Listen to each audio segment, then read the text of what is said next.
Before I get into the material of the evening, I'm going to allow you an opportunity to put into practice what we talked about this morning about responsible ministry.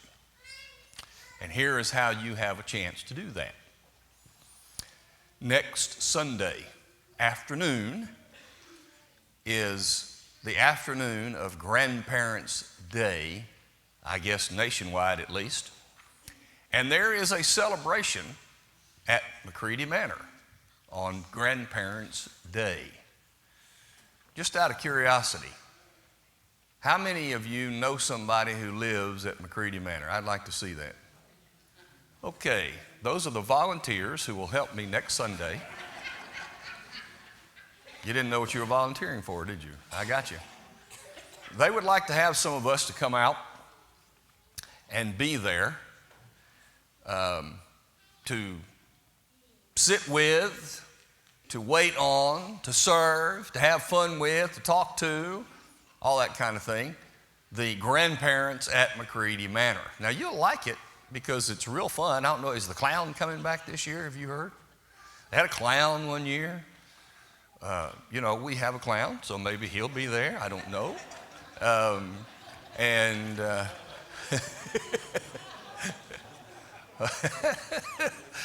It's a fun time. They have ice cream. They had, the big thing is, they have animals that you can come, bring your kids to see animals. But the big thing is, they have an antique car show. So it's fun. I got to drive one of them last year, and it's pretty neat.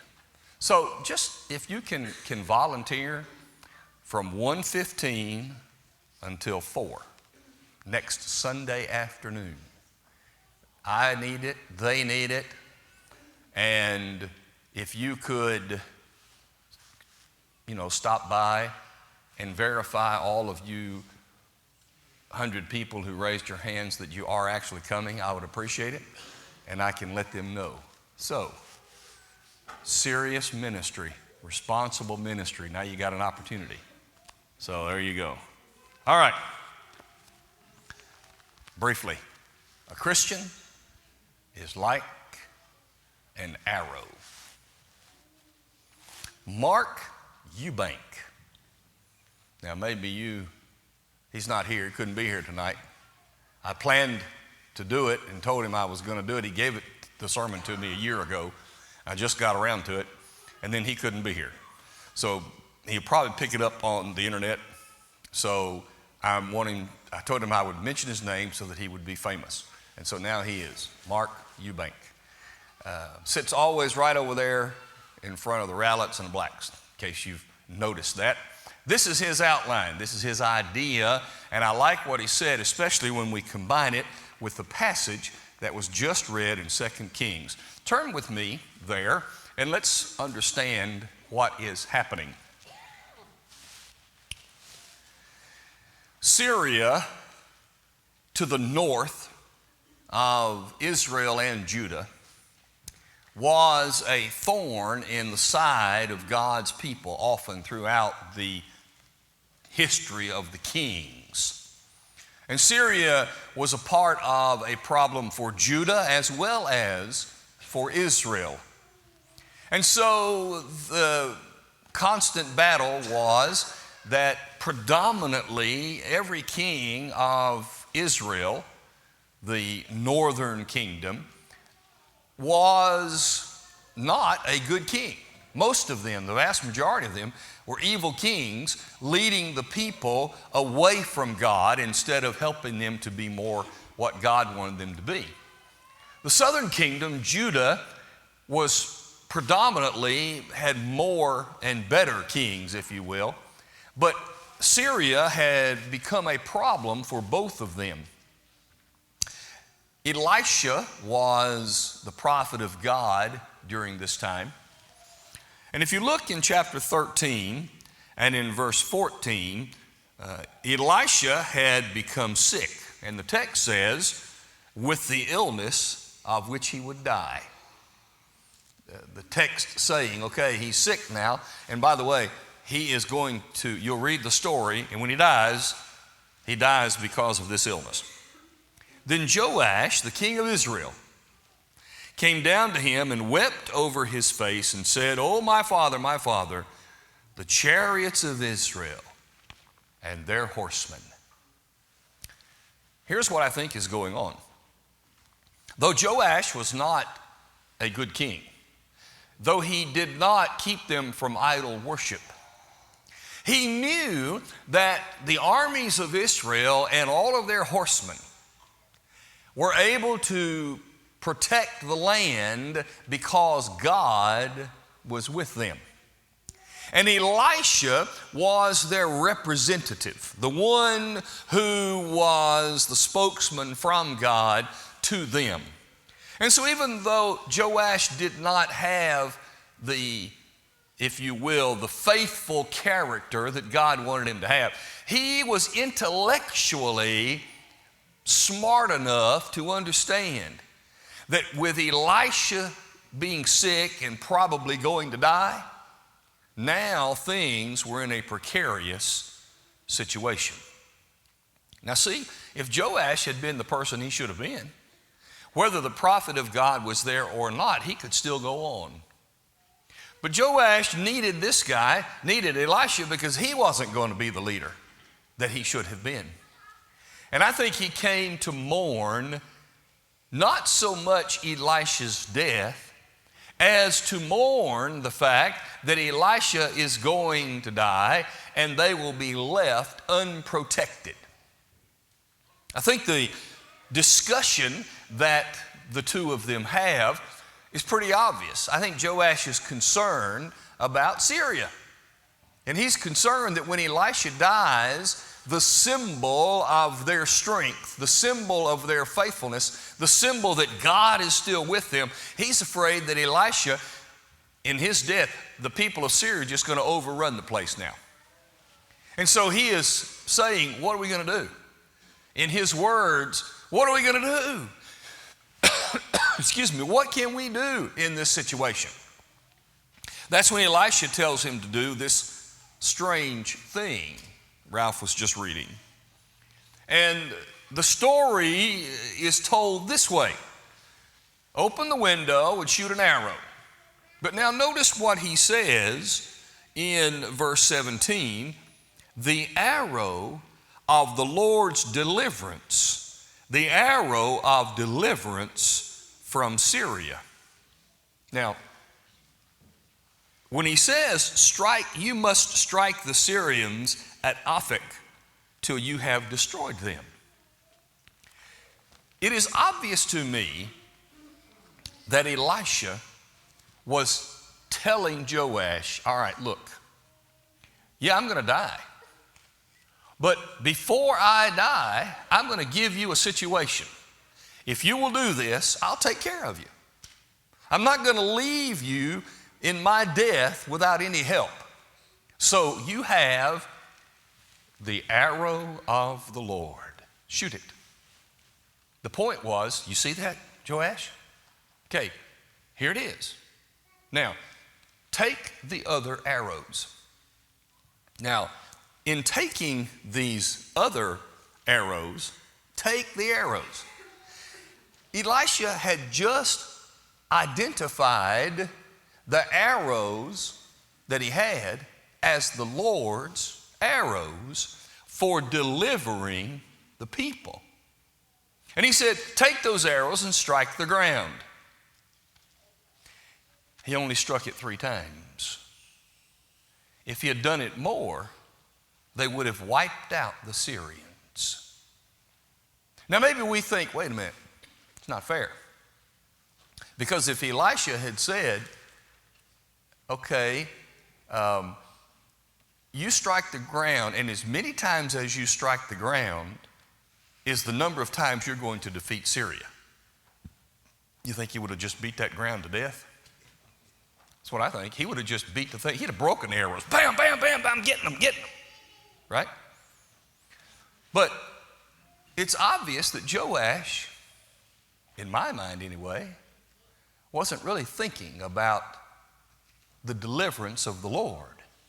Even though Elisha had laid it out clearly, these arrows you have, these are the arrows that you will strike Syria. Strike Syria. Take the arrows and strike the ground. The arrows of the Lord strike the ground. What are you going to do with the arrows of the Lord? What did he say? He said, these arrows of the Lord, you're going to strike Syria, and they will be destroyed, and you will be delivered from them. Shouldn't he have understood? Wait a minute. These are the arrows of the Lord that I'm going to strike Syria. And that's what's going to deliver me. On his own, he should have beat up the ground. But he just wasn't tuned in. He did not see that he was holding the arrows of the Lord. And Elisha was sad.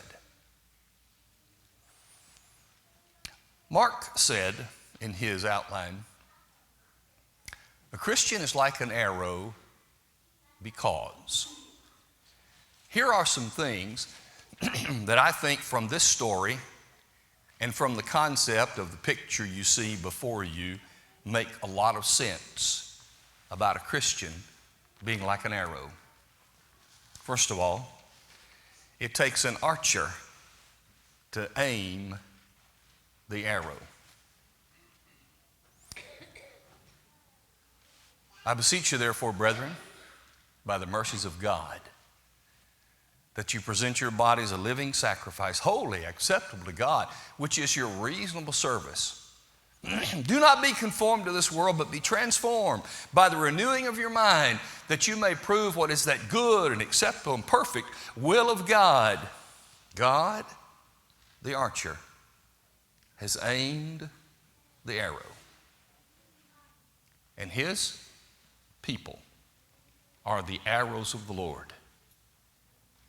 And he's aimed us in the direction. And his aim is not to the world, but rather to his son Jesus. God, in sending his son, set him up as the target at which we are to aim our lives.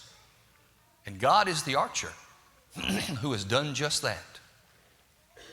Number two, as we aim our lives at the Lord, like an arrow, let us be balanced so that we will fly accurately. One of the problems that the Pharisees had was an unbalanced life. In Matthew 23, Jesus takes them behind the woodshed, and he gives them a what for. There may be some youngsters among us that have no idea what going behind the woodshed is all about. There are some who are much older that went behind the woodshed for a totally different reason. I've heard about some going behind the woodshed because they found something to smoke or drink that they didn't want their parents to find out about, so they went behind the woodshed. But that's not what the woodshed was for. It's for a beating. A good old-fashioned, I'm trying to get you to learn a lesson. Matthew 23, that was the lesson. Here's one of the things he said in verse 23. To those people he said, you're hypocrites. You tithe your mint, your anise, and your cumin, but you reject and neglect the weightier matters of the law, righteousness and justice, or mercy and faith. Notice what he says. These you ought to have done. What things? Well, justice, mercy, and faith. You ought to have done those. And not have left undone those other things. What's that? Tithing those smallest herbs, the details of your faithful observance. Balance. Yes, it is important that we consider the details of our faith. But it is also important that we not get so bogged down in the details that we miss the great themes of God. There are many who teach the themes of God without the details of how to live those themes.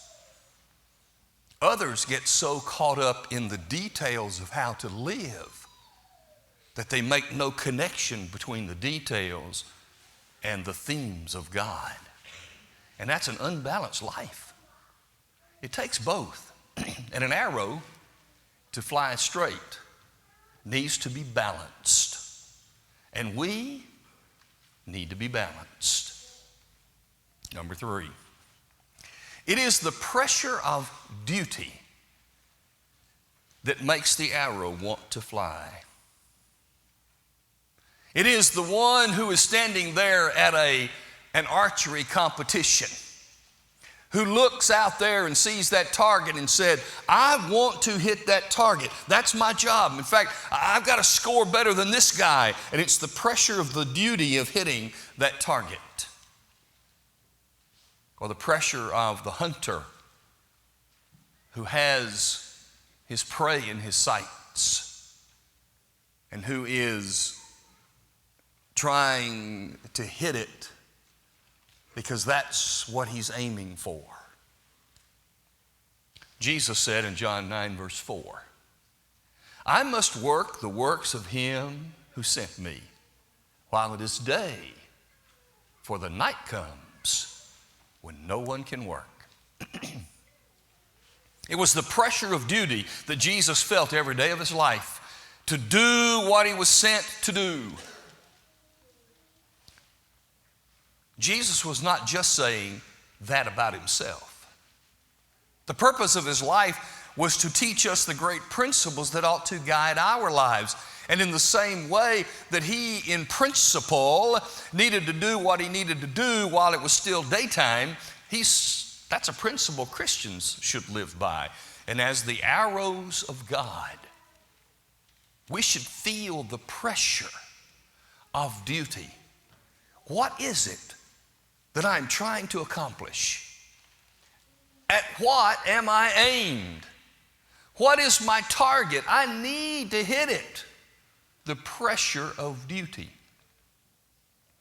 If you don't feel any pressure of the duty of Christianity, then there's something wrong or missing in your life.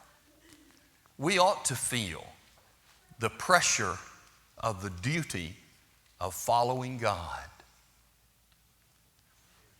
Number 4, externals affect the flight, or can affect the flight of the arrow. I've never been an archer. I've never learned much about it.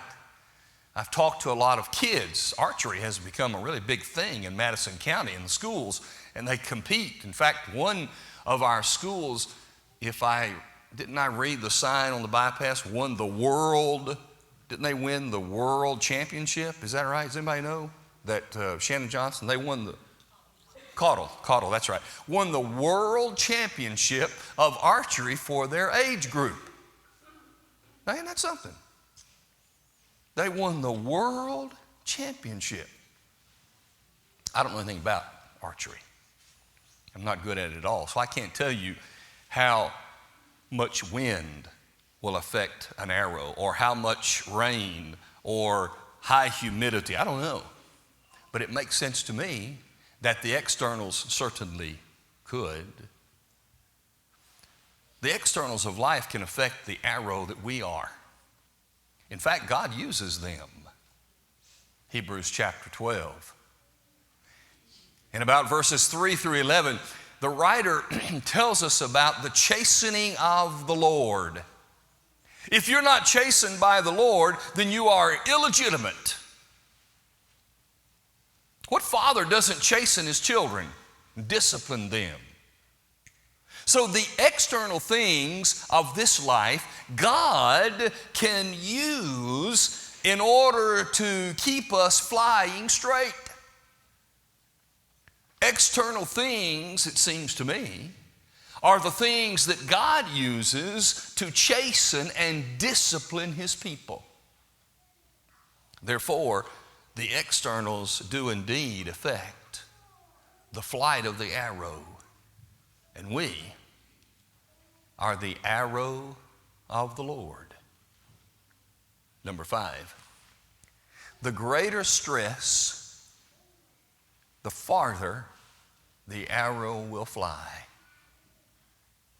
Again, I'm not an archer, and you don't have to be an archer to figure a couple of things out. For instance, if you put an arrow on a bow and you pull it this much and let it go, it's probably going to drop right there at your foot.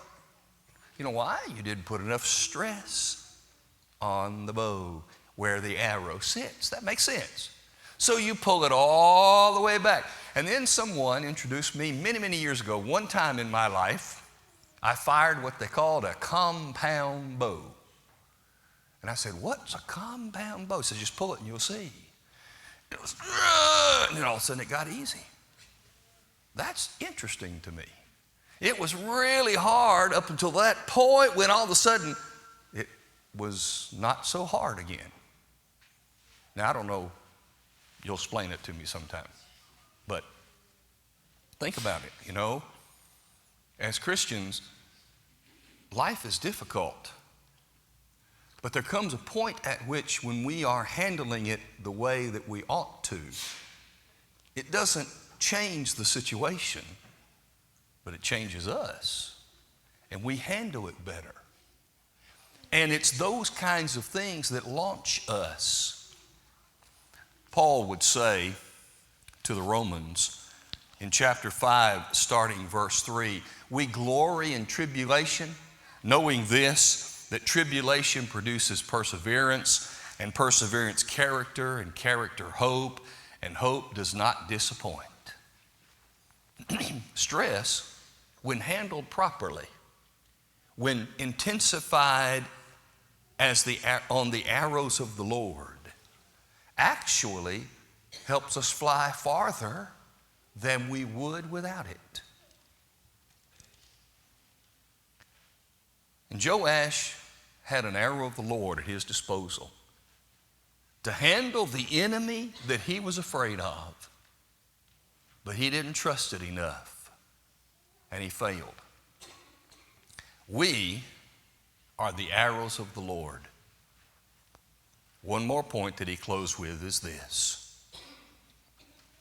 without the archer and without the bow, the arrow, not really very powerful. Without God aiming the bow, without the bow putting stress on the arrow to fly, without God and discipline and the stresses of life handled properly, the arrow by itself, not much value. The arrows of the Lord who try to get by without God and trying to avoid every single problem without allowing God to stress and use and mold and shape you by the events of life. You're not going to be valuable for the Lord. And the enemy that he has us aimed at, as we aim toward Jesus, we are bringing with us others and therefore defeating the devil. I think a Christian is like an arrow. And I appreciate Mark's insight into how we are the arrow of God. And the challenge that we leave for ourselves is to be in the quiver of God, to be the arrow of the Lord, to be in service and in use. Let the Lord use you. And it fits perfectly with the responsibility of ministry. When you become an arrow of the Lord to minister in ways that God would have you do, what a powerful life you and we will have. What a powerful witness this congregation of people will be for the Lord. I'm glad that Mark passed that along. Tonight before we leave, if you're not a child of God, if you're still not an arrow of the Lord, It's time for you to obey the gospel, to be immersed, to have your sins removed, to come into that quiver where God gets his arrows for his purposes. And if you've become unbalanced, or if you've not been allowing God to chasten and discipline you properly and you've gone off target, it'd be great tonight if you would choose to do that before we leave, if you'll come as we stand and sing together.